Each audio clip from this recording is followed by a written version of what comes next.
These states were eager to have their states ratified because they were awarded more power in the national government by allowing them to have an equal voice in the Senate with other states, with other larger states. They were eager to make sure that their rights were protected. Also, by targeting the smaller states, this was a Federalist tactic. They wanted to build momentum to so they could get the ratification of the larger states, and they wanted to build momentum so that they could get 9 of the 13 states to ratify. Can you give any other examples of the where in line the states in terms of their ratification were as examples of the political strategy or the effect of the order of ratification on the result?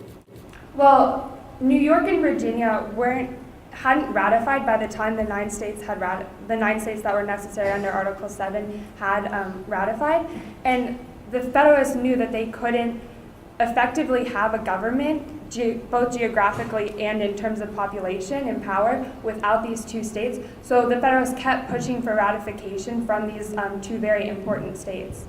Why didn't they ratify earlier then? The Constitution was very controversial in both of these states. Virginia in particular had strong anti-Federalist oppositions with Patrick Henry and other people who were vehemently opposed to the Constitution.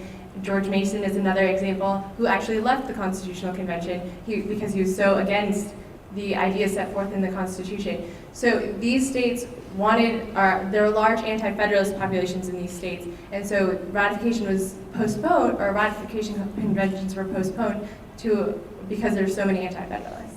And the state of Rhode Island was actually a state that did not attend the Constitutional Convention, and it wasn't until George Washington actually refused to tour the state of Rhode Island because it had not attended this Constitution and ratified.